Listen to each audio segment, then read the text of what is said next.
درود پروردگار بر شما عزیزان. من امیر احمد شبانکاری هستم با نام مستعار امیرتپ. مطمئنا هر کدوم از شما عزیزان حداقل یک بار هم که شده اسم منو توی فضای مجازی توسط دوستانتون، توسط عزیزانی که قبلا با من مشاوره یا صحبت داشتن قطعا شنیدید. من اهل اصفهان هستم، متولد سال 1385. توی حوزه طب سنتی، گیاهان دارویی و حوزه سلامت زیبایی تخصصی فعالیت میکنم. صفحه اینستاگرام هم داخل کپشن این ویدیو براتون میذارم که برید ببینید محتویات رو. و اینکه خب توی مشاوره ها و صحبت هایی که ما داشتیم خیلی از عزیزان دغدغه‌شون این بود که آقا یه سری توضیحات بیشتر ما احتیاج داریم، یه سری چیزا رو برامون خیلی راحت تر باز کن. ما دوست داریم برای سلامتی و کلا وضعیت روحی جسمی خودمون، برای زیباییمون اطلاعات خفن تر، بیشتر و بهتری بگیریم. چیکار باید بکنیم؟ من نشستم فکر کردم، خب دیدم چنین فضایی رو نمیشه داخل این اینستاگرام داشت و در نتیجه توی این اینستاگرام خیلی از افراد مختلف ریختن که برای ما قابل فیلتر کردن به تب نیستش. گفتم خب افرادی که میان توی یوتیوب سرچ میکنن، میشینن ویدیوی 5 دقیقه‌ای، 10 دقیقه‌ای، 20 دقیقه‌ای میبینن، به تب افرادی هستن که دنبال اطلاعات مفید میگردن، به تب افرادی هستن که مشتاق هستن. گفتم آقا میام توی فضای طبیعی، توی طبیعت، چون توی حوزه ما میخوایم با طبیعت، با بستری که خود خالقمون برامون فراهم کرده، برای دوری از این سبک زندگی بیماریزا و این قفسی که برامون درست کرده رسانه، خیلی از مافیاها و غیره، بیایم وایسیم و حال بهتر، سلامتی بیشتر و از شر بیماریایی که توی این سیستم افتادیم به قول گفتنی خلاص بشیم، نجات پیدا بکنیم. اوکی، این ویدیو و این اولین پست به قول گفتنی کانال یوتیوبمونم من گفتم راجع به چی صحبت بکنم. یه موضوعی که شاید خیلی یا توی این اینستاگرام به تمسخر میگیرنش، به تیکه انداختن میگیرنش، جدیش اصلا نمیگیرن، اهمیتی بهش نمیدن. گفتم بیایم راجع به این صحبت بکنیم، خیلی به قول گفتنی صادقانه و راحت. اینم بهتون بگم عزیزانی که توی کامنت ویدیوهای یوتیوب مخصوصا، حالا این اینستاگرام خیلی حساس نیستم چون به قول گفتنی میگذره و میره.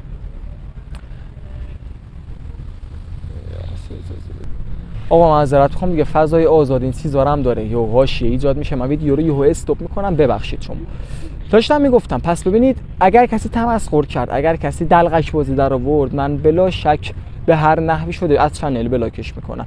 اینجا ما دوره هم جمع شدیم که به صورت خیلی جدی برای حال روحی جسمی خودمون و سلامتی خودمون وقت بذاریم.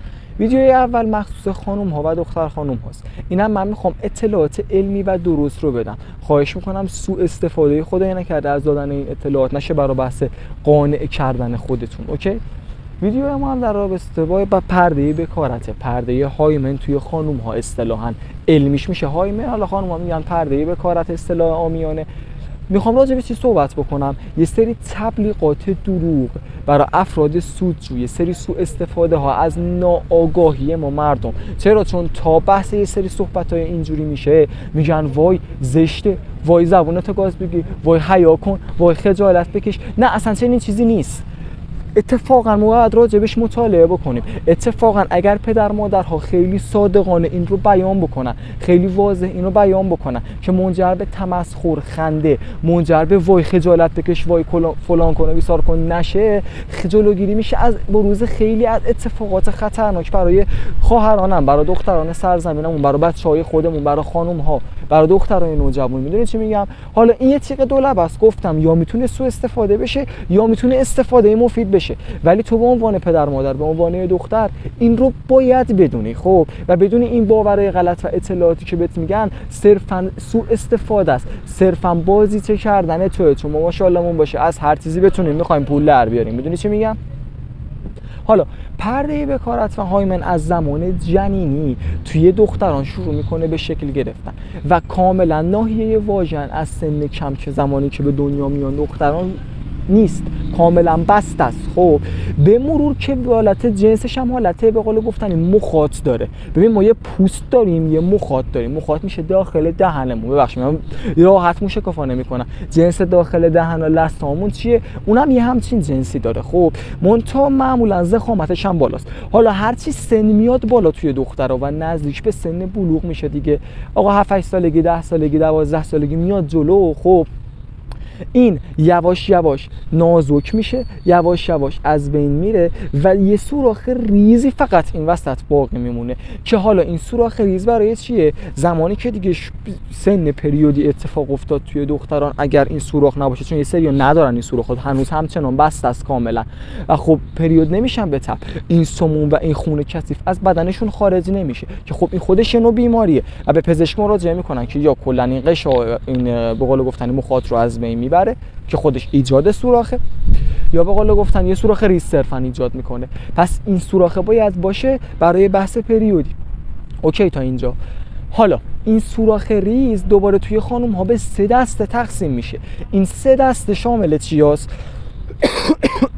یه عده خب به قول گفتن این مخاطه و این پرده این قشای نازک، یه عده ضخامتش بالاست به این راحتی آسیب نمیبینه، یه عده میگم اینقدر نازکه که ممکنه آقا طرف فرزن حتی روی 2 چرخه میشینه دخترتون سن کم، آقا یه سری ورزش‌های رزمی میره انجام میده اصلا تو همون سن کم، ببخشید اصلا تو همون سن کم این آسیب ببینه. خب یه عده به قول گفتنی خاصیت اصطلاحاً ارتجاعی داره، حتی با فرزند رابطه داشتنم از بین نمیره. اینم من به شما بگم که مثلا توی بحث ازدواج ها ملاکتون این نباشه که آقا مثلا اگر این پرده هایمن داشت این دختر صرفا نجیبه پاکه نمیدونم فلان مورد ازدواج سالمه. نه، کسی که بخواد صرفا رابطه داشته باشه، مالا استرین رو برای غلطا میگم راجع به این موضوع، میره آقا رابطه مقعدی برقرار میکنه.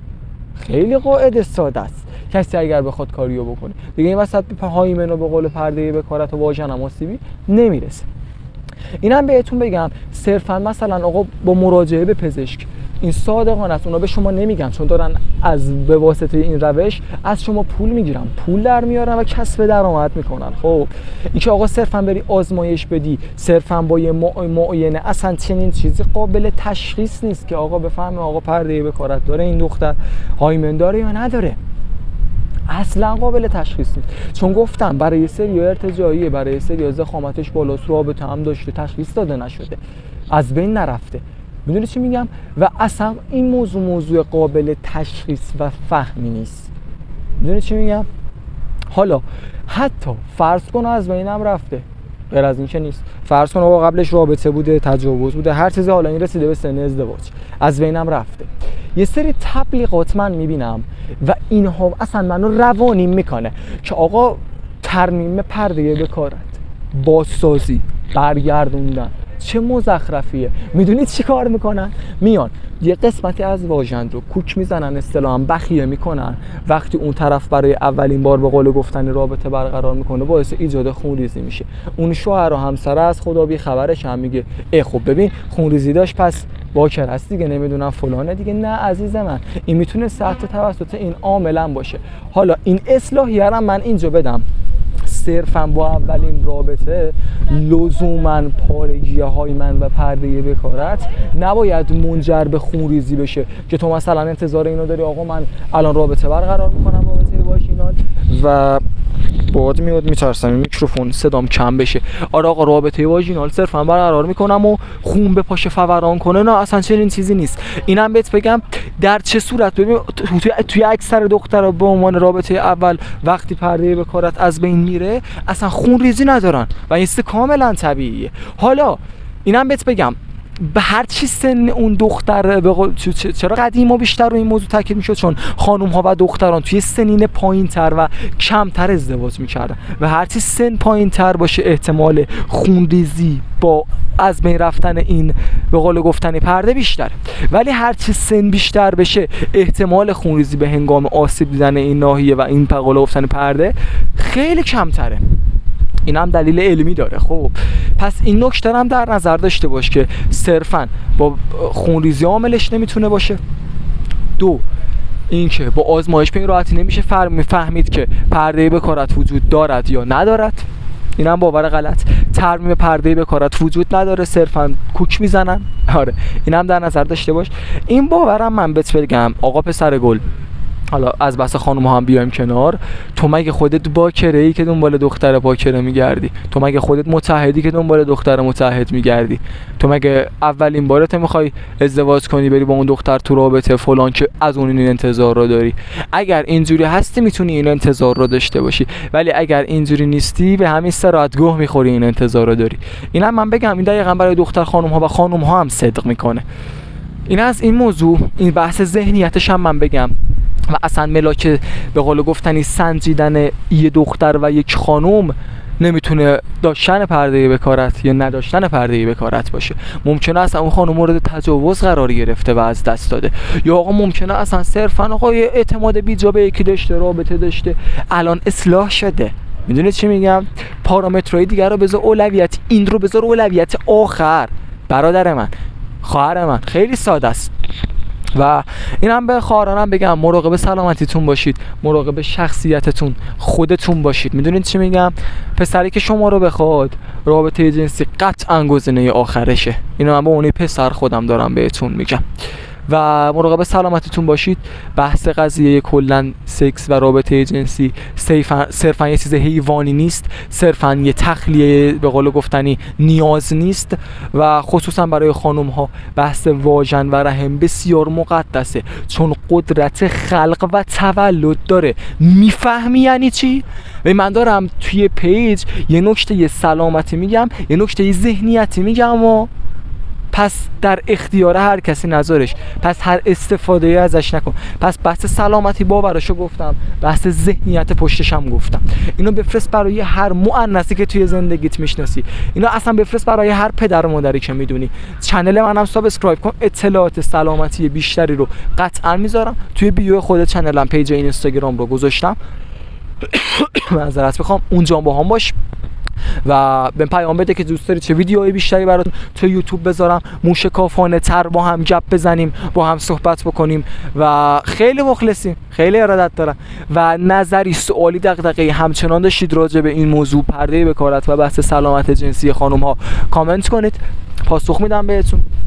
و همین دیگه، اصلا بپرسید سوالاتتون رو، راجبش ویدیو درست میکنم و همین دیگه. لایک هم بکن ویدیو رو، فراموشت نشه. خیلی مخلصیم تا ویدیوی بعدی. خودش تو طبیعت میام همه ویدیوهای یوتیوب رو ضبط کنم، اصلا حس و حال و ارتعاش و انرژیش خیلی خفنه. مخلصیم.